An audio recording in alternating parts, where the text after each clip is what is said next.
Boa noite, meus amigos. Vamos dar início à nossa conversa, né? Nossa palestra de hoje. Como o Paulinho já deixou bem claro, o tratamento começa a partir do momento que nós entramos aqui no portão. Na verdade, desde o momento que você decidiu que você viria, quando você estava na sua casa, se preparando, lá no seu trabalho. Nunca é demais falar, né? E quando a gente está aqui é para nós ouvirmos. Agora é hora de deixar os pensamentos lá fora, é hora de deixar as preocupações, os problemas lá fora. Aquela janta que tem lá em casa para resolver, aquele menino que precisa comer ainda, o problema de amanhã. Uma dica, não vai adiantar se preocupar, então é melhor a gente estar aqui realmente entendendo que a espiritualidade está aqui para nos ensinar de alguma forma, para nos mostrar as respostas que a gente tanto busca, né, no decorrer da semana, da vida, quando a gente faz as nossas orações. Então hoje a gente vai falar sobre um tema que está no capítulo 25 do Evangelho, né, que está no capítulo 25, buscais e achareis, que é ajuda-te e o céu te ajudará. Então é um tema super atual, né, que nunca sai de moda, que a gente sempre precisa falar sobre isso, porque a doutrina ela vem sempre nos ensinar em relação à ação. Né? Então, antes de mais nada, a gente não está aqui para falar sobre, olha, Deus já te deu orientação, se vira com seus problemas lá que você tem que resolver. Você vai sair daqui e vai resolver sozinho. Tudo que a gente aprende aqui, tudo que a gente escuta aqui, ou a gente escuta do Evangelho, em outras religiões, a gente tem que entender que Deus, a espiritualidade, o universo, ou seja, o que você acredita, ele trabalha em parceria com a divindade humana, né? Então, a divindade espiritual, não Deus, ele trabalha em parceria com a gente. Ele realmente nos dá força, Deus nos fortalece, mas ele não pode andar com as nossas próprias pernas. Então, ele te fortalece para que você faça a caminhada, mas o levantar e o agir, aí isso depende da gente. Então, entre várias outras coisas que a gente tem que pensar, é justamente isso. A gente não está aqui para julgar, a gente não está aqui para entender o problema, porque cada um está passando o seu, cada um sabe do seu problema íntimo, cada um sabe da saudade, do luto, da raiva, enfim. Mas nós estamos aqui, enquanto espíritos, né, encarnados, para a gente aprender a evoluir. Então, nós estamos aqui para evoluir todos os dias. A gente vai sair daqui como os bons querubins perfeitos? Não, a gente não vai. Provavelmente essa e outras vidas a gente vai ficar ainda por muito tempo trabalhando, estudando, entendendo o que a gente tem que fazer e se aperfeiçoando.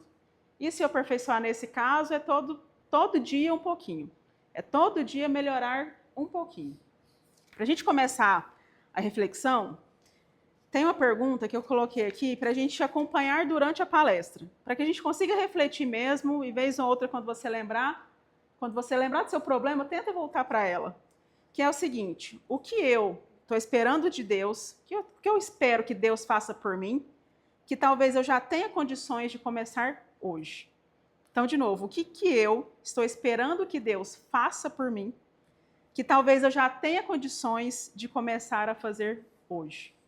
Então, talvez a gente está aqui, a gente sai de casa para falar assim, Deus, eu preciso tanto de uma resposta, eu preciso tanto que o Senhor fala comigo hoje, mas talvez a resposta já está em você. Mas você quer um letreiro, você quer realmente que um anjo desça, como desceu lá com Maria para falar que ela estava grávida de Jesus. Então a gente quer realmente que tudo se torne um milagre. E Deus está participando e atendendo os nossos pedidos de diversas formas no decorrer da vida. A gente tem uma historinha que é muito famosa, e com certeza vocês já escutaram aqui ou em outros locais. Tinha um homem de muita fé, e ele morava numa cidadezinha muito pequena, e eles anunciaram que teria um enchente, uma possível enchente.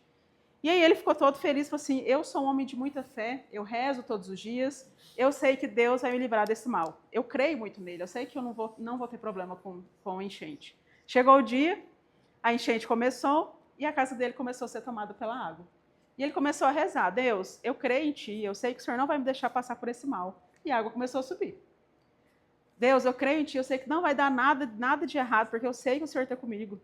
A água foi chegando num ponto que ele teve que subir no telhado, e lá ele ficou rezando para Deus, falou assim, eu sou um homem de muita fé, Deus, eu sei que o Senhor vai vir aqui me ajudar e vai vir me salvar. De repente passa o primeiro bote, a remo, as pessoas, os vizinhos, falam assim, vem agora, porque a gente vai ficar pior. Então a gente precisa se salvar agora. Ele falou assim, não, pode ir tranquilo, eu creio em Deus, ele está vindo aqui me salvar, pode ir tranquilo. Passou mais um tempo, a água começou a subir, começou a ficar insustentável, ele começou a ficar lá na pontinha do telhado, veio um barco com motor, Mais uma pessoa falou assim, olha, a situação está ficando insustentável, vem, porque realmente não vai parar a chuva e a gente não sabe que a situação vai ficar. Mais uma vez ele falou assim, não, pode ficar tranquilo, eu rezei para Deus, eu tenho muita fé, eu sei que Ele vai me salvar. Como última tentativa, ele continuou rezando, continuou pedindo, e como última tentativa, chegou um helicóptero. Já no fim do resgate, desceu um bombeiro de escada, vem, meu irmão, é agora ou nunca, porque você vai morrer. Ele falou assim, não, não morro não, eu tenho muita fé em Deus. Deus, Ele vai fazer o melhor que é para mim, eu sei que Ele vai vir me salvar. O helicóptero foi embora, passou mais um pouco, a situação ficou insustentável, ele entrou na correnteza e morreu. Chegando lá na espiritualidade, primeira pessoa, Deus. Oh Deus, mas eu rezei tanto para você, tanto para ti. Eu tinha uma fé inabalável, eu rezei até o último momento sabendo que o Senhor ia lá me buscar, que o Senhor ia lá me salvar. Falou, oh, meu filho, mas eu mandei um barco a remo, um barco a motor e um helicóptero. O que você queria que eu fizesse mais? E aí, por mais que seja uma história boba, né, uma história lúdica, mesmo que a gente ache engraçado, mesmo que a gente fale assim, gente, mas é claro que isso era Deus mostrando para ele os sinais. Era nítido que Deus estava mostrando todos os sinais e dando todas as ajudas para esse ser humano. Não é possível que ele não viu. E aí, quando a gente coloca na nossa vida? Quantos botes devem ter passado aí na nossa vida e a gente deixou passar? Quantas inspirações, quantos helicópteros devem ter passado? E que olhando de fora, provavelmente você faria a mesma coisa. Nossa, mas isso é nítido que é Deus mostrando que Ele está aqui para me ajudar, que Ele está aqui para me salvar da situação. Mas você deixou passar. Com a fé cega e com a fé passiva.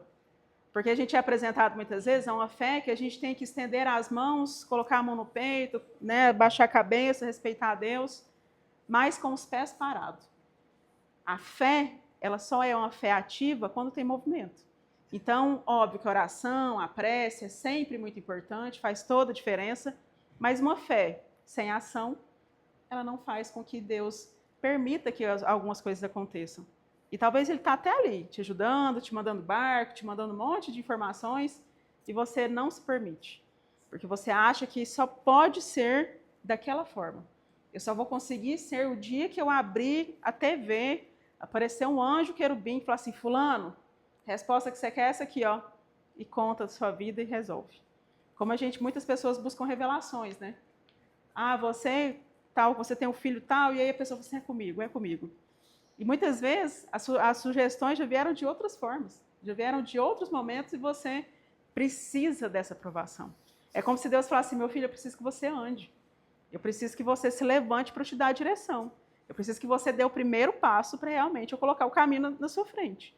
Porque a nossa forma, principalmente dessa fé passiva, né, é realmente acreditar que Deus ele vai fazer tudo por nós. E aí, quando a gente fala desse ajuda-te e o céu te ajudará, a gente começa por esse passo. O céu realmente vai sempre ajudar, Deus vai sempre estar à disposição. Só que a gente precisa também fazer essa parceria. É como eu disse lá no começo, né? A gente tem uma parceria com Deus.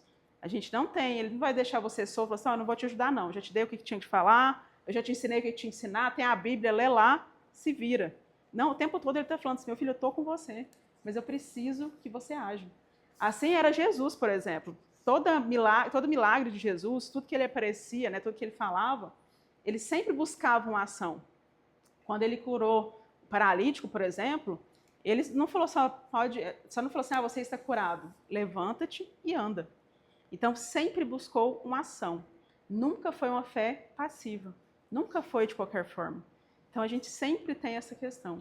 E aí, como foi aquela pergunta, né, que eu falei para a gente ficar refletindo. O que eu estou esperando que Deus faça por mim? E que eu já tenho muitas condições de fazer. Então, às vezes, a gente fica rezando, a gente pede, né, a gente pede bastante auxílio. Deus, eu preciso curar essa raiva que eu tenho da pessoa. Eu preciso melhorar em relação àquela pessoa, eu preciso conviver melhor com aquela pessoa. O que eu faço? Me ajuda. E reza, falo assim, na hora certa Deus vai me auxiliar. Mas aí na primeira oportunidade que você tem de falar mal da pessoa, tá, você fala. Primeira oportunidade que você tem de lembrar os defeitos da pessoa, você está falando. Então é como, eu imagino que Deus senta e fala assim, ô meu filho, eu até tento, mas está muito difícil. Porque realmente você pede, mas você não busca a mudança. A gente até quer melhorar a saúde, mas a gente acorda e vive a mesma vida todos os dias. A gente quer ter paz, mas a gente fica carregando peso, raiva, todos os dias da mesma forma. Então imagina, é como se a gente não mudasse e a gente queresse que Deus pegasse uma varinha mágica, colocasse na nossa cabeça e que a gente melhorasse. Né? Que tudo se transformasse, que no outro dia a gente acordasse e tá tudo uma beleza. Então a gente tem que entender que é isso, né? Então aqui a pergunta que eu deixei é: quantos botes eu já recusei? Quantas vezes as ajudas vieram e eu não quis escutar? Quantas cordas ou quantos bombeiros já passaram por mim e eu não aceitei a ajuda? Quantas inspirações eu ignorei? E às vezes é quando você ganha um conselho de alguém e você acha que a pessoa está intrometendo a sua vida. É às vezes quando você vê um post lá no Instagram, no Facebook, um vídeo no YouTube que fala justamente aquilo que você está sentindo. É quando você manda um link de um vídeo para uma pessoa que realmente faz total diferença para o momento que a pessoa está vivendo. É você realmente estar na rua e escutar alguma coisa que te toca de alguma forma, porque é a resposta que você buscava. Então, está nas sutilezas. Às vezes a gente quer que tudo que aconteça nas respostas seja um sinônimo de milagres. A gente quer que realmente que tenha multiplicação dos pães, dos peixes, que a água vire vinho, para eu ter certeza que é Deus que está fazendo aquilo por mim. Mas muitas vezes as respostas ela vêm no simples mesmo. Ela vem no dia a dia. Só que muitas vezes a gente não está atento a essas respostas.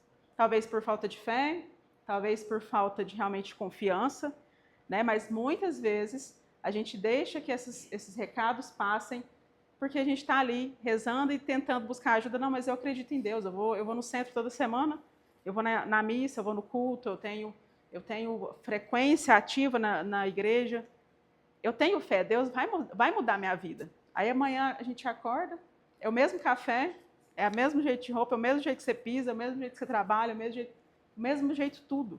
E aí como que vai vir mudança? Será que Deus vai vir mesmo e falar assim, vou ter que destruir sua casa aqui para você começar do zero?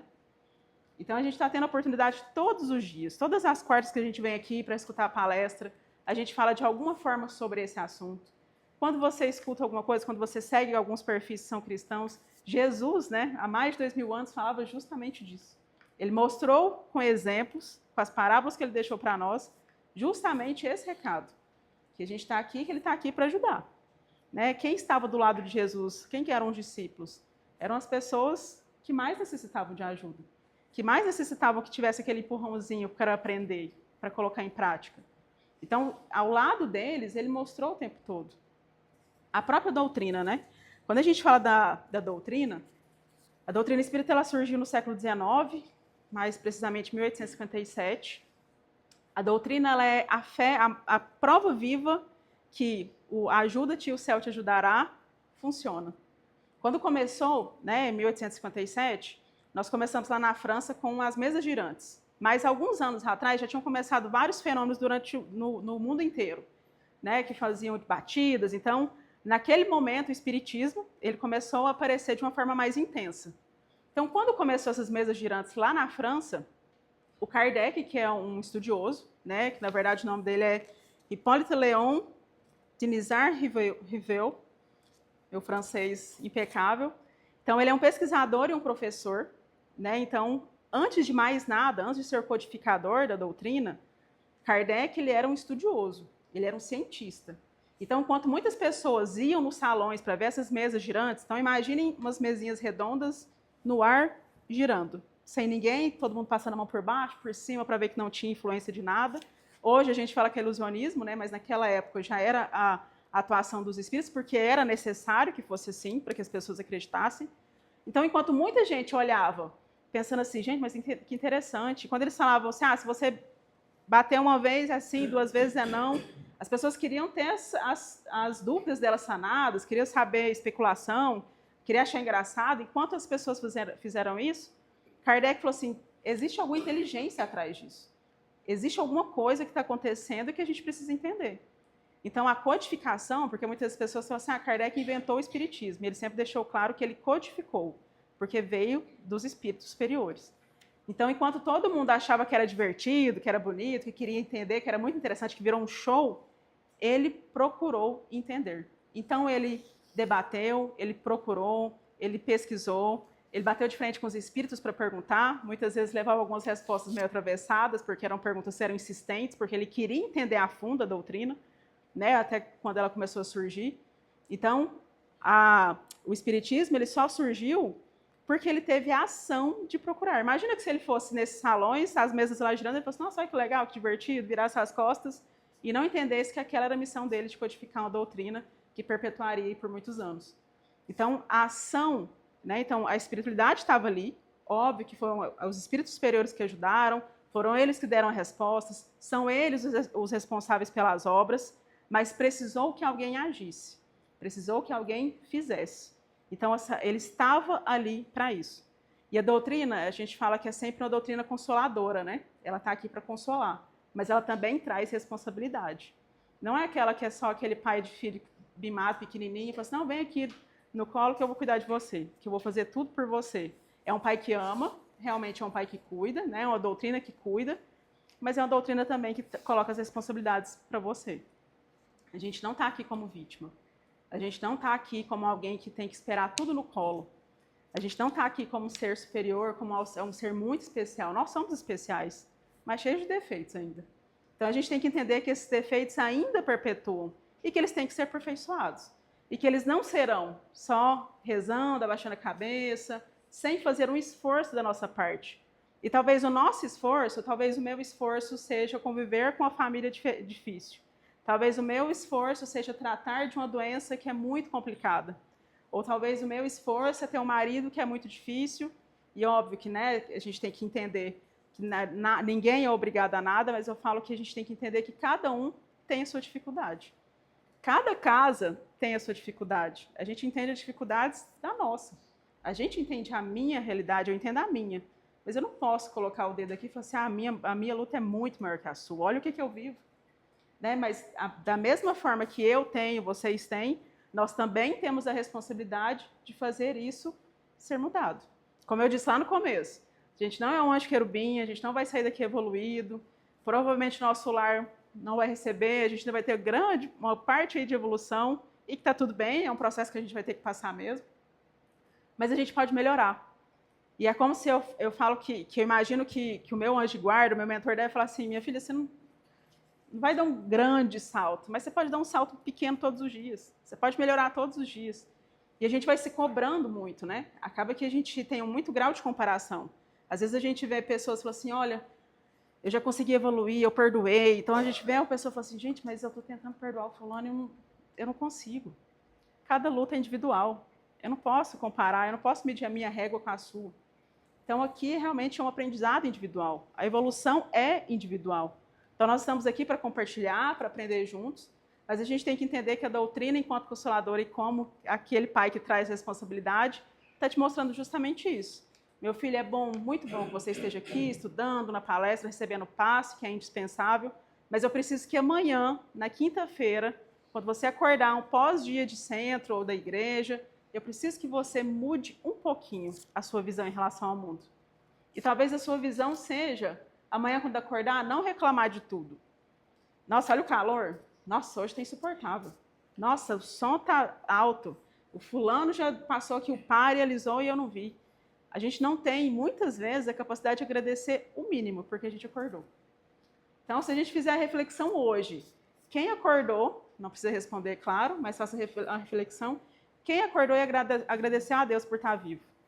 Por ter as pernas, por conseguir levantar e tomar seu café, ter seu café da manhã, sentar com a família. Para nós que a gente mora numa cidade menor é um pouco mais fácil, né? A gente não tem que sair muito apressado para pegar horas de ônibus. Quantos de nós agradeceu pelo mínimo? Agradeceu pelo almoço, agradeceu porque conseguiu ir para casa, agradeceu porque a gente vai conseguir voltar para casa, dormir lá na nossa cama, quentinha hoje, não tem que dormir na rua. Então, isso é mudança. Isso é evolução. E quando a doutrina fala sobre a questão de responsabilidade, né, sobre ela te consolar porque ela entende que estar aqui é difícil, a gente está no mundo de prova e expiação, é muito complicado, mas ele também entende e te mostra que você tem que fazer o seu papel, que você tem que agradecer, que você tem que fazer o mínimo de esforço. Quando a gente tem aquela passagem, né, coloca o pé que Deus coloca o chão. Você precisa fazer o mínimo de esforço para que isso aconteça. Isso não vai fazer enquanto você está sentado. Às vezes você pede tanto uma porta aberta, só que quando ela se abre, você está lá sentado na cadeira, não quer levantar para passar por ela. Você pede tanto por ela, e quando aparece, você está sentada aqui e fica, você abriu. E agora, o que eu faço? Eu levanto, eu não levanto, eu fico aqui? Então, a gente tem que estar pronto para entender o que acontece e o que está acontecendo ao nosso redor. Então, quando a gente fala sobre os milagres, né? Eu comecei a falar sobre o começo. O primeiro milagre de Jesus foi no casamento, né? Que a Maria percebeu que estava faltando vinho e ele pediu para que pegasse a água e que ele transformou a água em vinho. E aí, quando a gente começa a pensar nos primeiros milagres, nos primeiros movimentos de Jesus, ele já mostrou sempre que tem que existir um movimento. Então, para que existisse essa transformação da água para o vinho, ele pediu para que as pessoas carregassem e enchessem os recipientes. Então, as pessoas precisaram agir. Jesus poderia ter feito com que a água jorrasse vinho? Poderia. Mas ele precisou que tivesse uma movimentação humana. Então, quando ele pediu, por exemplo, para Lázaro, né, quando ele fala, retira a pedra, e depois que Lázaro ressurgiu, depois de 3 dias, Jesus poderia retirar? Ali só com o pensamento pedir para retirar e ele aparecer? Poderia. Mas ele pediu para que tivesse uma movimentação humana para que fosse até lá e surgisse. Então, em pequenos detalhes, Jesus mostrou que tudo o que ele fez sempre precisou que existisse um movimento. Então, sempre que existisse uma ação humana. É como se ele te falasse, eu vou fazer, mas eu preciso que você faça o mínimo. Jesus ele mostrou que ele faz coisas sobrenaturais, sobre-humanas, coisas que a gente ainda não consegue fazer. Mas que mesmo ele fazendo o sobrenatural, ele precisava que o mínimo do humano fosse feito, porque era uma parceria. Ele não estava sozinho, ele não estava aqui nessa situação, ele mostrou que ele estava junto com a gente. Tanto que ele andou com 12 discípulos, que um pior que o outro, mas ele estava ali justamente para ensinar. Dentro dos milagres ainda, nós temos dos pães, né, e dos peixes. Jesus poderia muito bem falar assim, quem tem pão, quem tem peixe, deixa eu multiplicar. Ele pediu para que se juntasse. E aí a gente tem, por exemplo, o cego, né, Bartimeu, que ele estava cego, estava na beirada da estrada e gritava, Jesus, Jesus, me cura, me cura. E as pessoas pediam para ele calar.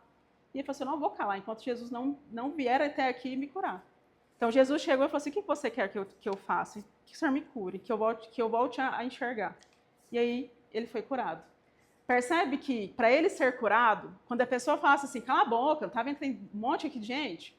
Se ele quisesse viver a fé passiva, ele teria ficado lá no cantinho dele e não tinha falado mais nada. Mas ele, mesmo assim, ele continuou, porque ele queria ser curado. Ele tinha a ação de fazer. Então, ele teve a fé ativa ao ponto de continuar. O mesmo caso é da mulher do fluxo de sangue. Imagine, 12 anos, mais de 12 anos sangrando, era vista como impura pela sociedade, ela não podia encostar em ninguém, ela tinha que andar realmente, praticamente nas beiradas da cidade para que as pessoas não a vissem. E mesmo assim ela enfrentou a multidão.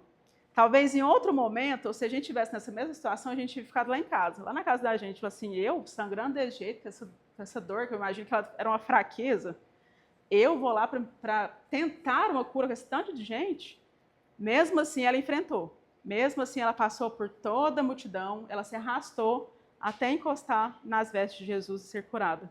Né? Então, a fé dela foi tamanha que ela enfrentou uma adversidade que talvez a gente não enfrentaria nem um terço, por problemas muito menores.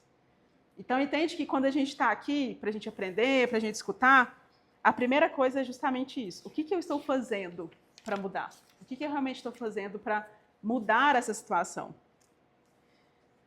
No nosso lar, né, André Luiz ele deixa claro, para quem não leu, mas talvez já assistiu o filme, quem não assistiu tem no YouTube, que a gente consegue assistir, que é um livro que André Luiz, né, escreve como foi a experiência dele quando ele chegou no nosso lar.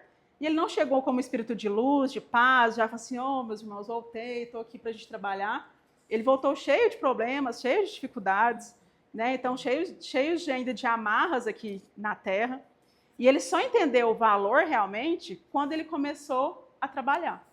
Ele só mudou a perspectiva dele em relação a tudo, em relação à postura dele, quando ele deixou o orgulho dele, porque ele era médico aqui, né, enquanto encarnado, ele voltou lá e queria ser médico, ele queria curar, ele queria fazer. Então, quando ele começou lá a varrer, a curar os pobres, a ficar, né, os que necessitavam, aqueles que precisavam de uma palavra, de um passe, que precisavam de limpar o ambiente, Quando ele começou com o mínimo de esforço, ele percebeu que a cooperação, o trabalho é realmente aquilo que faz ter sentido. Nos Mensageiros, quando ele continua no livro, ele fala muito sobre a continuação, né? Então, conta toda a trajetória dele no nosso lar, como que ele mudou. E nos Mensageiros ele aprofunda mais ainda, porque ele conta algumas histórias de espíritos que vieram, não cumpriram aquilo que prometeram e voltam arrependidos. E muitas vezes, até o Luciano falou das últimas vezes que ele veio, foi isso, que a gente vê muito o espírito que volta muito arrependido, que queria ter mais tempo, queria ter aproveitado mais o tempo. E a gente pensa, nossa, tinha que ter feito mais caridade, tinha que ter feito, né, mais... E não. Às vezes, o tempo que ele queria era realmente ter podido aproveitar um pouco mais o café com a família, conversado um pouco mais, estar mais presente. Porque talvez a gente está aqui olhando para mim, olhando para o seu amigo, olhando para alguma aula, por exemplo, mas seu pensamento está lá longe. A gente desperdiça tempos e respostas que a espiritualidade está aqui te dando porque a gente está disperso, porque a gente está longe, porque quando a gente lá, a gente suplica a Deus, Deus está aqui te mostrando quase um letreiro. Então, as respostas que a gente queria muitas vezes vão ser respondidas com detalhes, com frases que talvez outra pessoa nem perceba que é uma resposta que você estava precisando há muito tempo, mas que é uma resposta para você. Então, para a gente encerrar, a gente pode falar muito, né, o tempo todo. Tá, Maria, a gente sabe que a gente precisa agir, mas o que eu preciso fazer, então, para colocar isso em prática? O que eu preciso fazer para começar isso?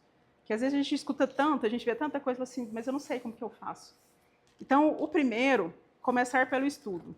A doutrina espírita ela deixa muito claro isso. A gente tem que aprender. A gente está aqui para não desperdiçar o tempo. E aprender que eu falo não é você pegar o evangelho amanhã e ter que ler ele até domingo e aprender todo ele. Muita gente eu escuto falar assim, nossa, mas eu leio e não entendo nadinha. Mas aí talvez você leu um dia, 2 linhas, e aí você, não entendi, deixa. Então, estude. Não estou falando necessariamente do evangelho, pode ser a Bíblia, pode ser outro livro, pode ser tudo que você se interesse. É um vídeo que possa, né, te ajudar, um vídeo no YouTube, no Instagram, no TikTok. A gente passa tantas horas assistindo esses vídeos, e esses vídeos podem estar lá para te ensinar muita coisa. Segundo passo, faça uma prece simples pela manhã. Agradeça. Tenha um motivo de gratidão pela manhã. Agradeça a Deus porque você acordou, porque você tem sua casa. Todos os dias. Um motivo só. Não precisa ficar horas rezando. Faça um só. Comece a mudar o seu dia e a sua forma de começar o dia diferente. Terceiro, escolha uma atitude concreta. Só uma. Eu preciso muito perdoar o fulano, mas eu ainda não consigo. Então, quando alguém falar da pessoa e você ainda não conseguir, que você ainda sentir aquele sentimento ruim, não ajuda, não fala. Você fala assim, eu prefiro ficar calado, eu não quero falar sobre isso. Porque já é uma forma de você mudar a forma que você tem cara. Desculpa. Quarto, observe suas desculpas. A gente fala assim, eu não consigo, depois eu vejo, depois eu melhoro. A gente não tem tanto tempo, né? No Mensageiros, quando eles falam sobre vir para a Terra para ajudar, os espíritos superiores sempre falam assim, vamos porque a gente não tem tempo para perder. Os espíritos superiores estão vindo aqui ajudar quem precisa, e ele fala, a gente não tem tempo para perder. Então, eu não consigo, deixo para amanhã, é uma desculpa. Começa a perceber quais são as suas. Por que você está atrasando, às vezes, as respostas? Por que você não está conseguindo ouvir as respostas? Quinto, procure servir o outro. Que seja na sopa, que seja doando suas roupas que você não usa mais, está chegando o frio aí, né? A gente já está, talvez uma blusa de frio que você não está lá. Faça doações, sirva o outro. Não espere só ser servido. Sexto, cuide das suas palavras, cuide muito da questão da reclamação. E sétimo, pare de esperar perfeição. A gente não vai sair daqui perfeito, mas a gente pode mudar todos os dias. E isso é uma atitude que a gente pode começar hoje. Então, aqui, para a gente encerrar, a mensagem de hoje é simples, né? Deus nos ajuda, o céu nos ampara, os bons espíritos nos inspiram. Jesus caminha conosco, mas a vida espera de nós participação. Que possamos bater a porta, mas também ter a coragem de entrar quando ela se abrir. Porque ninguém evolui parado, ninguém cresce sem esforço, e ninguém está sozinho quando decide caminhar. Ajuda-te e o céu te ajudará. Que a gente volte para casa com esse pensamento, lembrando sempre, né, das bênçãos, das proteções da espiritualidade, que hoje tenham sido respostas que a gente busca tanto tempo, mas que principalmente amanhã, agora, né, quando a gente voltar para casa, mas amanhã que a gente possa acordar um pouquinho melhor. E todos os dias a gente possa fazer o mínimo realmente para que a gente mostre que a gente já deu o primeiro passo e Deus vai colocando o chão. Que Jesus abençoe.